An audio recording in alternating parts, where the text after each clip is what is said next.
In this episode, we look at one of the most pivotal characters in the Star Wars saga.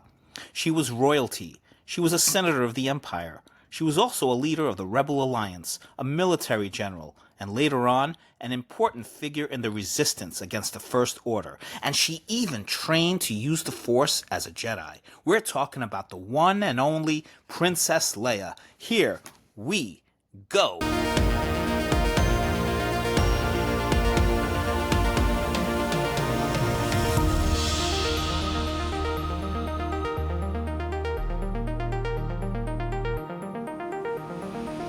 And here we are again for the greatest characters in pop culture history. I am Nick, and my guest today is a big fan of Star Wars and the character we're going to be talking about today, Princess Leia. Yeah. So with me is Alexandria Pascucci. She's a filmmaker, model, actor. We knew each other from the shows that we did with Dark Knight Productions in Manhattan.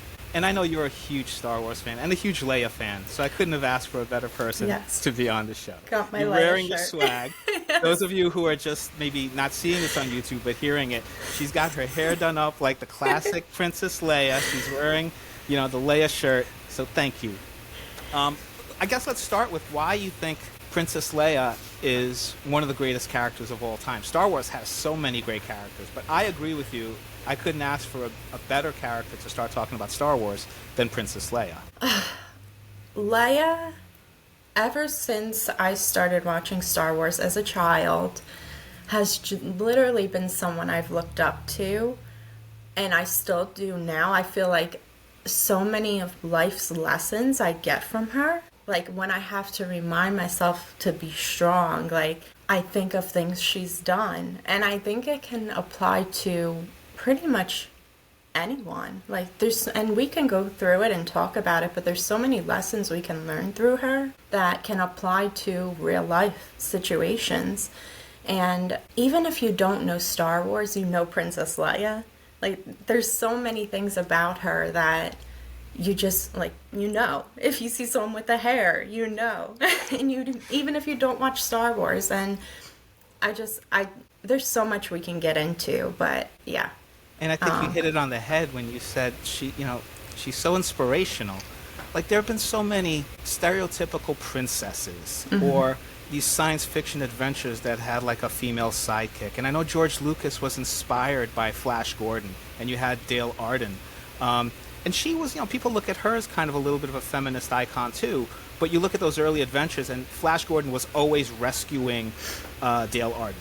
But with Princess Leia, the saga wouldn't even begin without her. She's the one that had, those blueprints for the Death Star that she sent to R2-D2, and she's the one that was like the rebel. Everybody thought she was, the senator, but she was working for the Rebel Alliance. So she was really this kind of formidable character.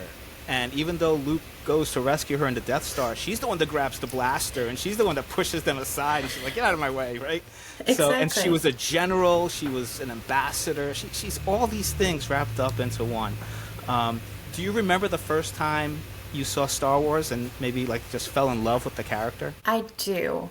The first Star Wars movie I actually saw was Return of the Jedi.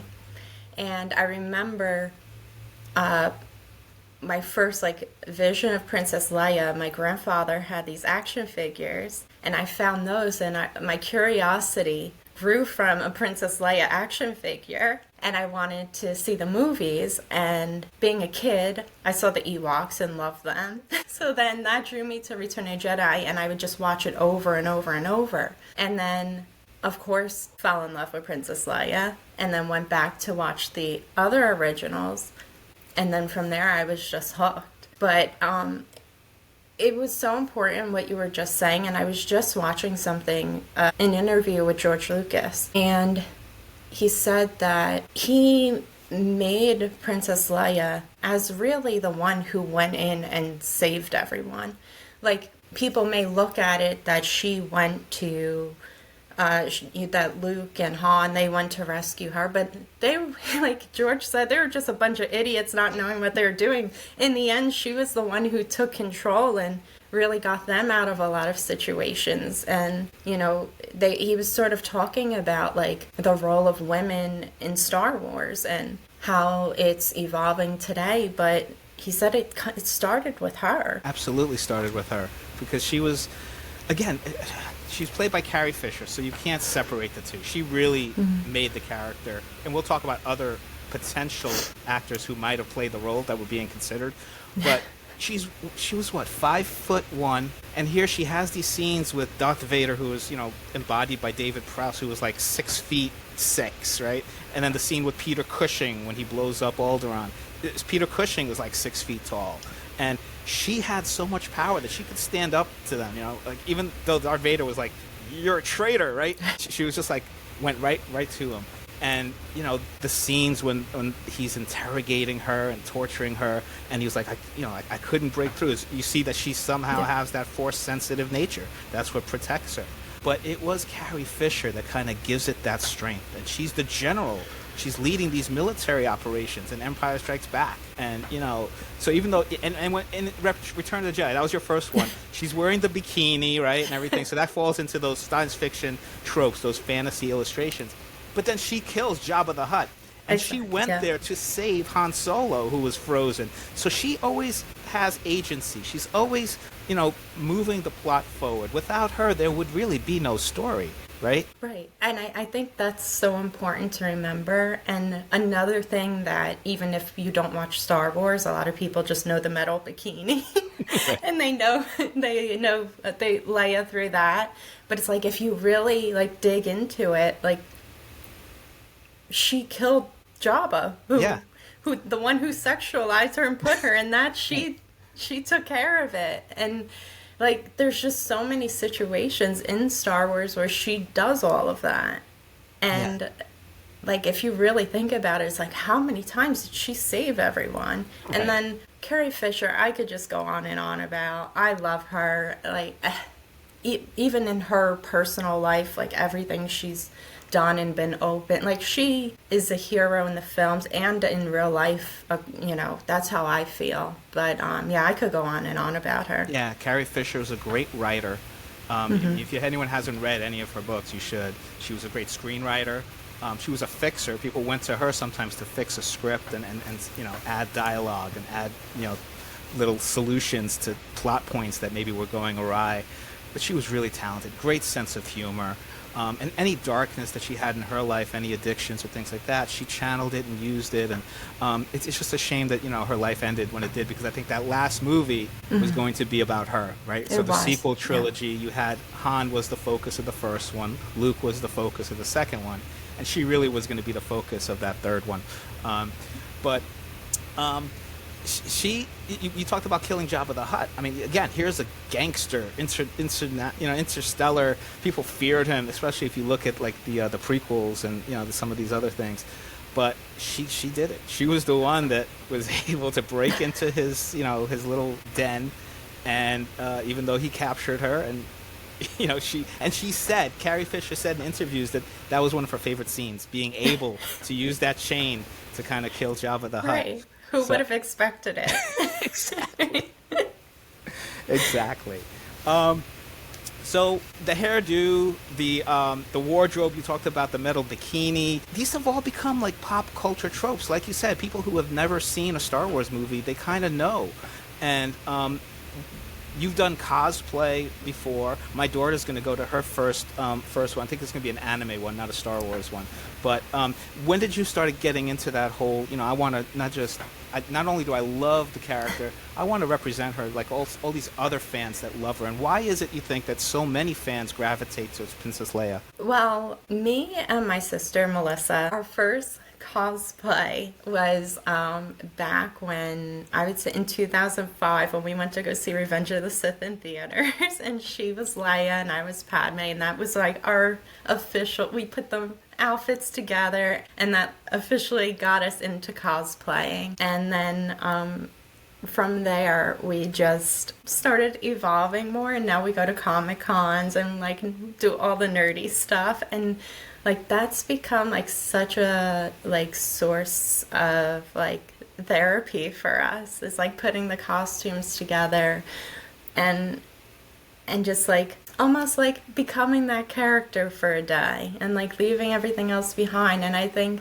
Leia's the perfect person to do that with. It's like, as a female, you can walk around like embodying her strength because she was so many things. We grew up like, as kids, we liked the Disney princesses, but they were very like one dimensional, And then we found Leia, and it's like, well, princesses can be like something totally different and so much more. And I love that little girls, like, even though the movies were made in the 70s and 80s, like, little girls are still growing up to see that. And she's still being introduced into the newer stuff today. And I love that. But yeah, I love going to Comic Cons and I see little girls dressed up as her and older women dressed up as her. And it's just wonderful, like, through generations, like, everything she stands for applies to everyone. Yeah, and even little boys and grown-up boys look up to her, right? And yeah. So what do you hear from, like, some of these fans, like, when they talk about the character? Is it just kind of, like, repeating what your feelings, or have you, like, learned stuff from just seeing all these fans? Yeah, pretty much. A lot of times we'll just stop and be like, I love your costume, and then engage in a whole nerdy conversation about, like, what we loved about her in this movie. But I think it's really important what you said about it's not just for girls and women. I feel like she shows men how not to treat women, but like women can be this way. Mm-hmm. But I also feel like she has lessons for men as well. Like, she doesn't just have lessons for women. She can show men how to take power and how to lead, and I've just seen a lot of that. Yeah, she pushes Chewbacca out of the way. And again, Chewbacca was played by 7-foot tall actor, and she's like moving, walking carpet, get out of my way.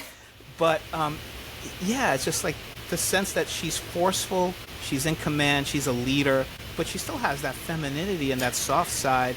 And I think, like you said, that's like the balance of what human beings want to be. It's like, it's, instead of these stereotypical things where, women can only serve these roles or guys can only be this, right? I think George Lucas, even though like the story was simplistic and followed these kind of storytelling fairy tale tropes, I give him credit for really making Leia from the beginning a strong, forceful character. And you see that. You see that sensitive side when she falls in love with Han Solo. Like, they both, from the beginning, are attracted to each other, but they have this kind of aggressive personality, right? Do you want to talk about that a little bit, in that relationship, and how, I guess I was a little sad with the sequels, how their relationship was kind of falling apart, and we never really understood why, but not all relationships can survive. But I love that dynamic, and I'm glad that, that became the storytelling. And Empire Strikes Back, when she says, I love you, and he's like, I know, Iconic. Totally iconic. But she goes back to save him. She goes back and that's just great. Right. And that whole love story, I love how it makes her so well-rounded that even though she comes off as like this stern leader, like, there is a softness to her, and there is a very loving side to her, and we see it throughout all of the films. But I love that a love story was incorporated, that, like, she deserves that, and she wants that as well. Like, she doesn't just have one job. And I thought it was so cute how it started and how it developed. I was sad in the sequels to see where it ended up, even though, it's realistic. It happens a lot. And they still loved each other, right? Yes, and that's what I loved about it. Yeah, and that's what I loved about it. I did read, when I was younger, I read some of the books, and, it went a different way. Mm-hmm. And, they had their kids, Jaina, Jason, and Anakin. Which I miss. I love the expanded universe. And me and my sister named our cats after their kids. That's great. Yeah. And, so it was a little surprising to see it go a different way, but they still loved each other, and I think that was also important to see, and came together for their son. Yeah.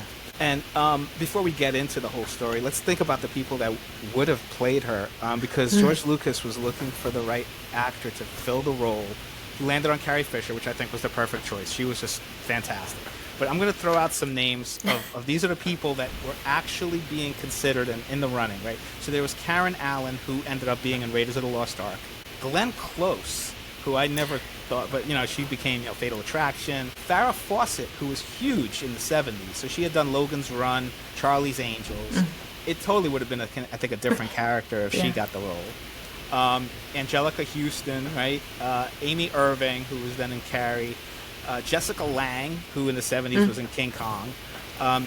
Terry Nunn, who was not a well-known name, but she was in the band Berlin that did the song "Take My Breath Away" for Top Gun. Linda Pearl was a character an actor I don't really know that much. Meryl Streep was in the running.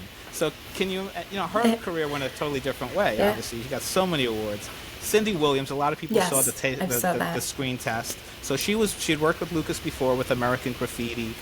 She ended up being famous with Laverne and Shirley, but who knows if she had gotten the role, if she ever would have gotten into TV or just continued acting. The one that really interests me is Jodie Foster. So apparently Jodie Foster got really close to getting the role. Do any of them you see yourself in an alternate universe, maybe they would have been as good or as iconic as Carrie Fisher? I love Jodie Foster. Great actress. But no, I honestly, I don't, because Carrie is Leia. I just, there's no one else. And I watch all these documentaries and other podcasts where they talk about all this stuff, and they were discussing, because now they're talking about bringing these characters back and how they do it, with the CGI and using AI and all of that, or should they recast? And they were naming people like, okay, this person could fit Luke, this person could fit Han, and they're saying, there's really no one who could do Leia. And they were saying, you could get someone who looks like her, but no one's going to have that Leia essence. You can't replicate what Carrie had. And she's the one character who is just like, there's just no way to do it. That's true. She really epitomized it, and I'm sure they will. I'm sure, like you said, they were talking about maybe recasting Luke and, they want to do more of these younger year adventures. And you're seeing, you have that wonderful young actress who played Leia in the Obi-Wan Kenobi. So Vivian Lyra Blair. Yes. She was great. She was wonderful. And that's a different thing when you get somebody as a kid or a teenager, right? Yes. What do you think that show? Yeah. And how do you think it added more to Leia's personality now, knowing she was raised by, the Organas, right? So they were split. Luke and Leia were twins, and they split them to save them because they knew the Emperor would come after them. So Luke grew up on a farm, with Owen and, on Tatooine. And he's a farmer. And Leia grows up in royalty and in the Senate, surrounded by politics, and yet, she becomes, I think the Obi-Wan series kind of shows maybe a little bit of how she started developing that personality. She had that personality, but those maybe, the intricacy and the stuff, like her life is in danger. And so what did you get away from that series? Firstly, I love that series, and I really hope that the rumors are true that they're making a second season. I hope so too. But and I love that they actually went the direction of Obi-Wan being with Leia, because a lot of us thought it was going to be very Obi-Wan Luke focused, but it was very surprising. I remember when they first showed the hint of little Leia and they were like doing the back of her hair, I went, and I thought the actress portrayed her, it was perfect for like a little Carrie Fisher, and I love that, like, you first see her like very proper and you think that's how she's going to be, and then like she just goes running off, and she, like, even at that young age she's already adventurous and she's already a rebel, she's already doing her own thing, and I just thought that was like a perfect representation of Leia, like her essence. And it ties so well to that first movie, right? Because this is how she knows Kenobi, this is how she knows Ben, and she's like, you helped my father, and now she had a connection with him too, right. And that's another example of, like, I guess the recasting, because I think Ewan McGregor has done such a great job as Ben Kenobi and Obi-Wan Yeah. Kenobi. So it gives me hope that if you get the right cast, you won't forget Carrie Fisher. You'll Yeah. just, have somebody else telling these other stories. Um, have you read? You mentioned the books, right? So the expanded universe before Disney bought them, and I'm glad that Disney, you know, she's now a princess, a real Yeah. princess in the Yeah. Disney princesses. Yeah. But did you ever read Splinter of the Mind's Eye? That was back in the 70s, before Empire Strikes Back came out. I read most of the books when I was very young, but I do remember bits and pieces of that one. I know it was originally like meant to be a treatment if the Yes. sequels didn't, So, if the original just didn't in go case, so well. Yeah, it just was in like, just in case. case the movie doesn't make any money, we Yeah. can do a low budget sequel. So there was still Yeah. the hope that no matter what, whether it bombs or whether it's a success, there'll be another Star Wars movie. Right. So Alan Dean Foster was the person who did the novelizations of the movies, and he did this treatment, right? And it was a Right. story about Luke and Leia. So Han and Chewbacca weren't in it. I think it was just C-3PO and R2-D2. And they go on this adventure, and they're looking for a crystal. That's the MacGuffin. But the great scene at the end, they face Darth Vader, and in the story, Leia actually picks up Luke's lightsaber and fights Darth Vader. And I always wanted to see that battle, and I think we might have seen it if Carrie Fisher had lived. I think there I know. would have been that Yeah. scene, and I always wish that. So that became part of the expanded universe. So I still think of that as canon in my head. I'm like, before There's- Empire Strikes Back, this Yeah. adventure took place somewhere, and maybe There's we'll a see it as a lot. live action sometime. Yeah, there's quite a few things that I still consider canon that technically aren't. Even though they touched on it a little bit that she was training to be a Jedi with Luke, but Yeah. that got disrupted by vision she had. But I like that we got a little bit of taste of that, and showed that she was force sensitive and did have those abilities, and Yeah. did go on to train Rey, essentially. Yeah. Absolutely. So she was, just everything I've seen with her in it. Even that in Revenge of the Sith, when they have the babies being born. I just love that scene of just seeing little I Luke and know. Leia, before they get split up. So let's look at Leia's relationship with Luke, right? So Luke obviously was the protagonist in the first movie, and he's this farm boy, and you see his arc is so great because he goes from this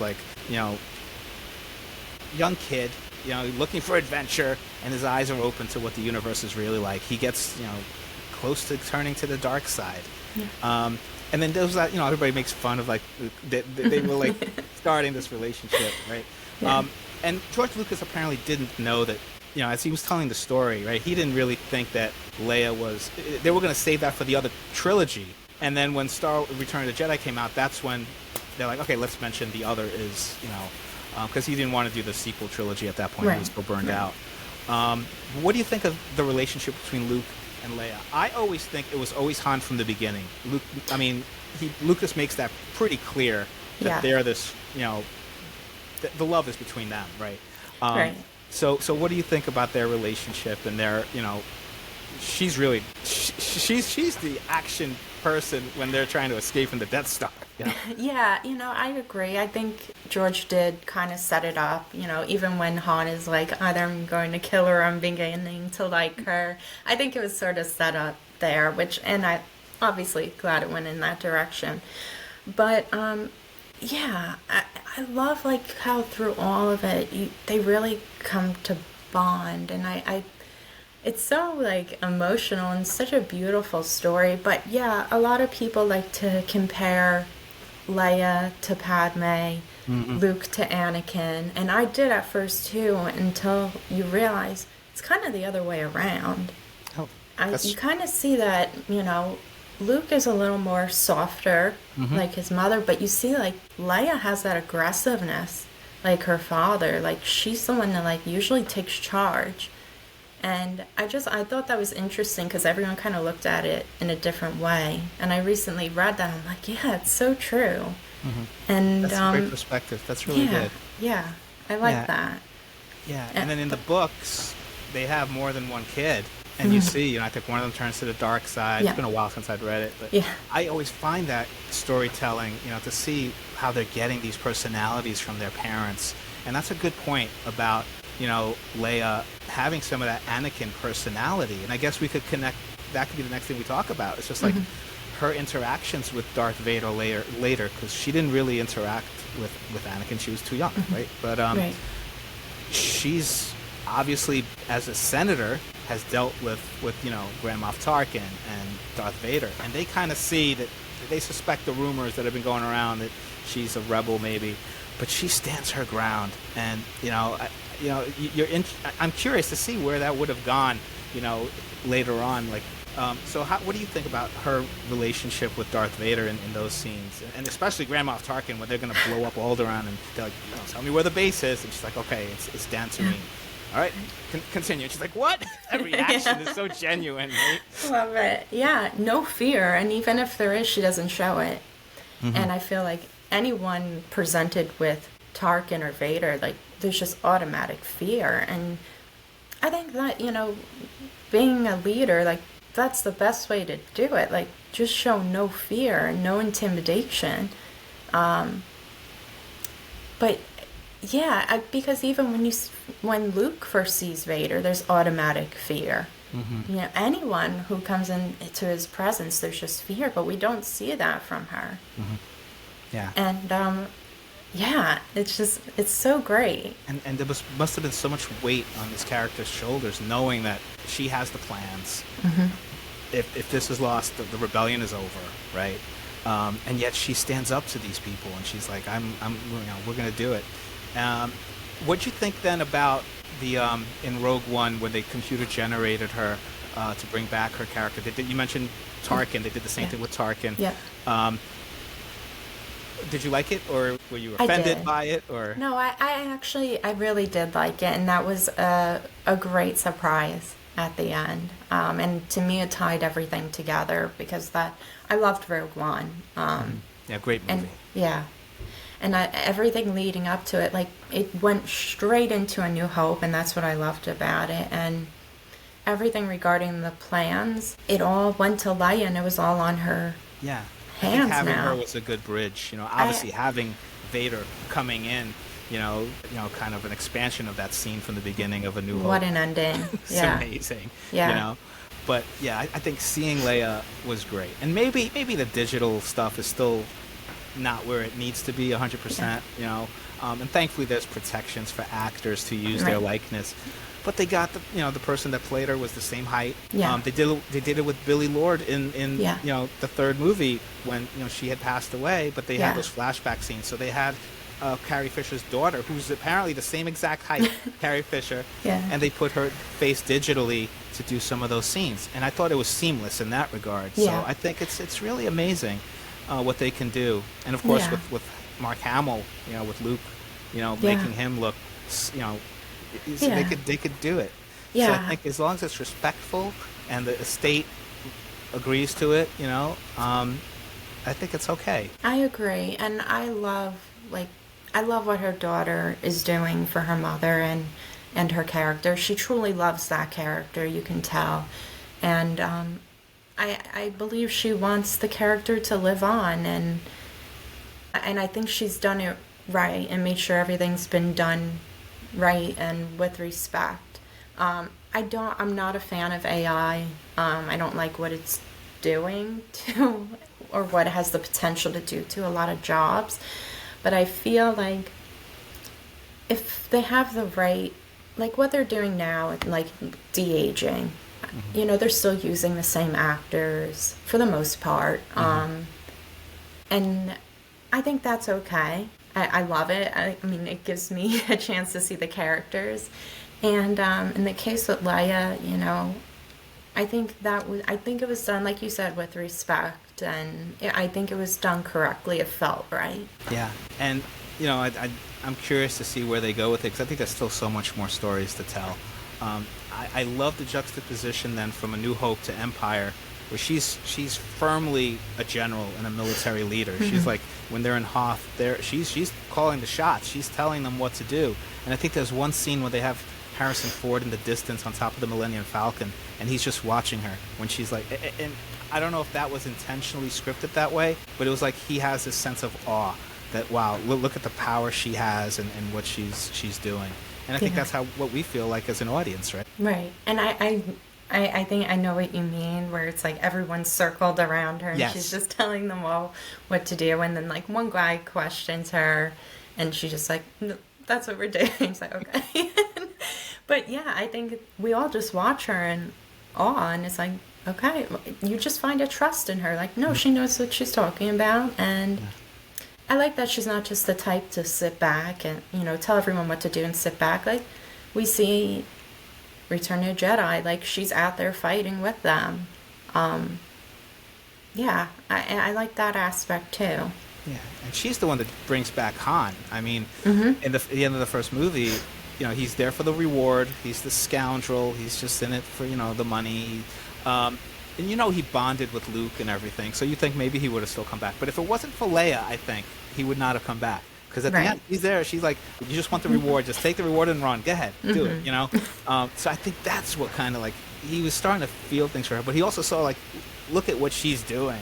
And here I am just kind of running, So I think if it wasn't for Leia's character, she's so pivotal to everything that takes place, right? Yeah, that's true. It's like, yeah, he definitely has feelings for her, but I think just watching what she's done and accomplished, especially at such a young age, it's like, am I really just going to run off like that? Well, I see what I could be doing, like, what an example.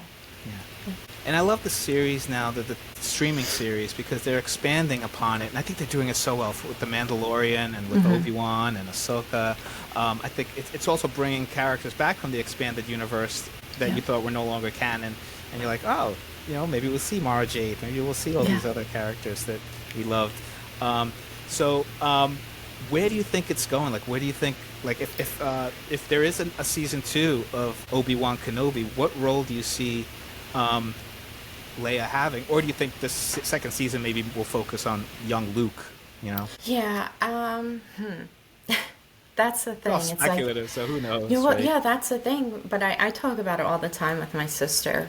It's, maybe they will, right? I don't know. I don't think she can spend much more time with Obi-Wan without it conflicting with A New Hope. So they probably would go more of the Luke route with that one. But, during the time of Ahsoka season 2, she's there. That's and true. It's like, how will they work around that? Because she was a very important figure during that time. So I'm curious. You already saw in Ahsoka season 1 when C-3PO comes in and gives the message for Leia, which I thought that was very nice. And it's like, well, she's still there and has a very important role during that time. So I'm curious to see how they'll go about that. Because they're filming season 2 now, and I'm sure she has to come up somehow. Yeah. It's hard to avoid. It's going to be interesting because, and you see, they're not afraid to recast. Jimmy Smith was recast, his role as Bail Organa. But like you say, it'll be hard because Carrie Fisher's so iconic.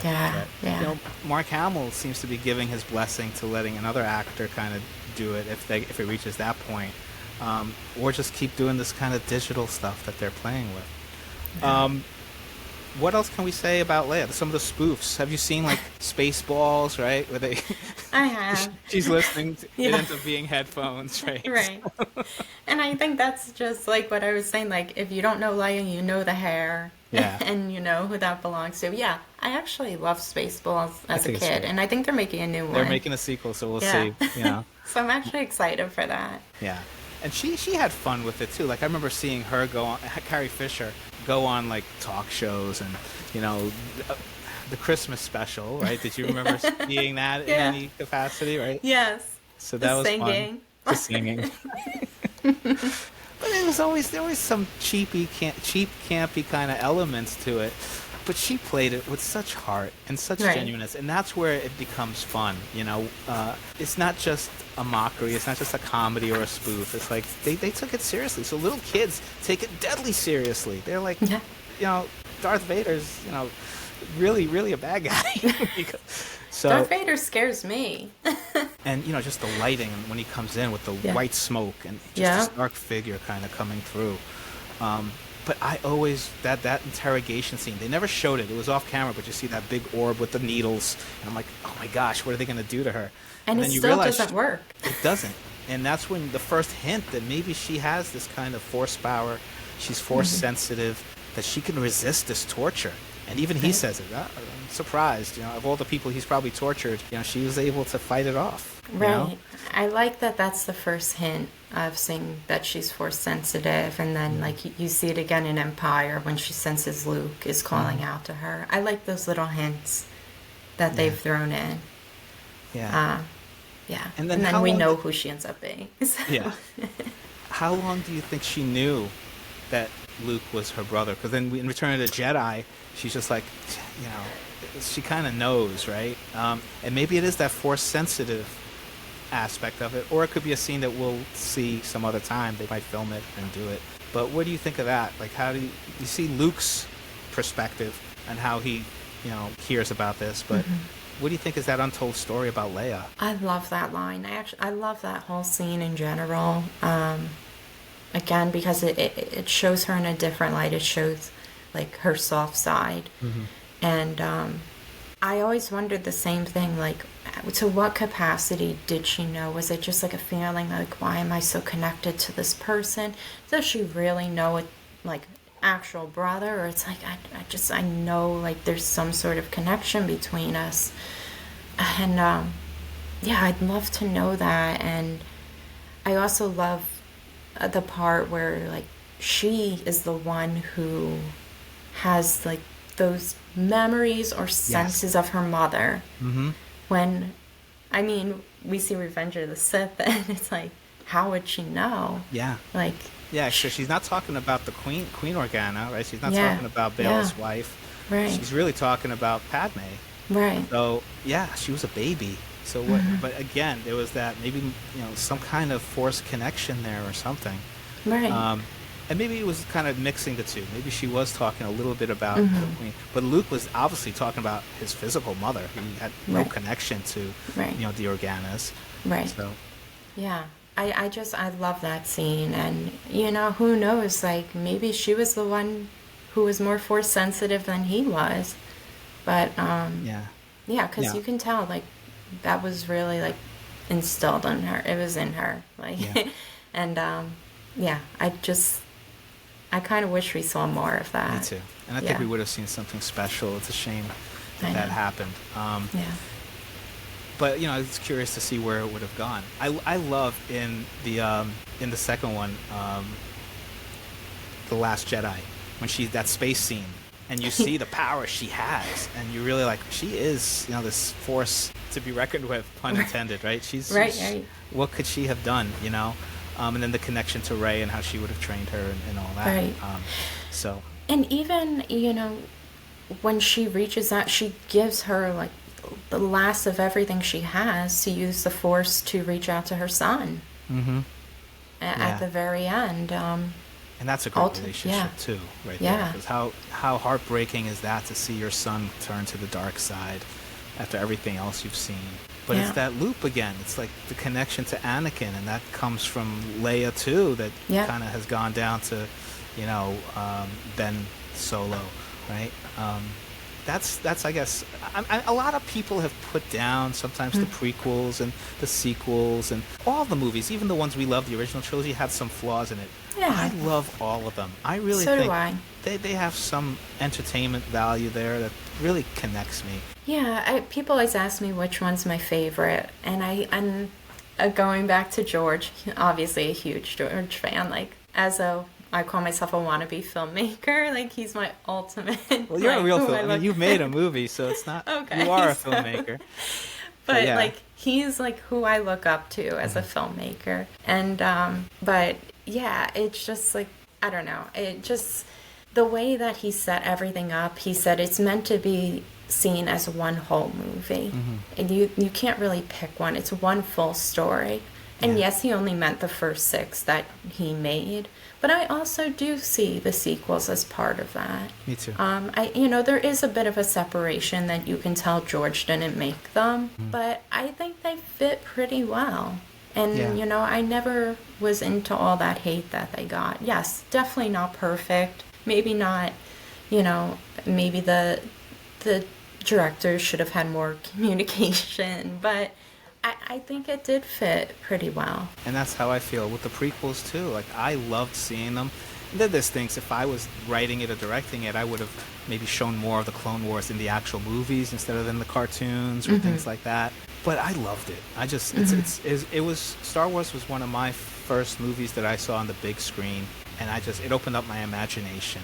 Yeah. And seeing them all together, Han, Luke, Leia, Obi-Wan, and Darth Vader, it's just like these are characters that make every kid just kind of, want to go out there and, ride an X-Wing fighter and, Right. So, I guess, what else can we say? Like, is there anything else that the character means to you that you didn't mention, or any experiences or any moments from the movies with her that we didn't talk about? I love how, I'll go back to Carrie Fisher for just a moment. I love how she's embraced the character throughout her entire life. Like, she made fun of it, like all the, like how she became a Pez dispenser and like a soap bottle. But it just goes. Can you imagine? Right. But like she was never afraid to talk about her, and I think all those little things just show like what a cultural phenomenon like Leia became. And I don't know, I feel like she formed, like, as crazy as it sounds, like part of me growing up. Like, when you can learn that much from just a character, like, it shows how important it is. And yeah, like for me and my sister, like, she was very important. Yeah. And I guess for the sequels, the one thing I give them credit is for bringing the original characters back. They got some criticism from some people who were like, just go off in a different direction with new characters. And I'm like, the Skywalkers are the story. And I like that they brought back Carrie Fisher and Harrison Ford and Mark Hamill, and, you see Lando Calrissian, you see all these other characters back. Right, just to see them all together again. I think we all needed that. Totally needed that. And I know, like, a lot of the shows now are trying to move away from the Skywalkers, but they are Star Wars. Like, to me, they're the core of Star Wars, and it's kind of hard to move away from them. And, there's been a lot of great stuff done, like The Mandalorian, that doesn't really have to do with that, but you bring Luke into it. Yep. And, like, it made it so Baby much Yoda, better. who's not really Yoda, Right. but it's still, Right, and that whole thing, when I saw that scene, I just bawled. I loved it. Like, I loved it. It was, like, embarrassingly It's bad what got my crying. kids into Star Wars, I'll be honest. Really? Because I've tried to watch, show some, and they get distracted, and they like C-3PO and R2, but they didn't really get into it until The Mandalorian. Once I started watching The Mandalorian with them, they fell in love with the saga, and now they love Princess Leia and Luke and all these other things. So, That's so sweet. Yeah. I love when parents introduce their kids to it. It's like, yeah, we have a new generation. exactly. And that's But- what makes it lives up beyond the original cast and crew, and Right. even the creators, right? So, Right.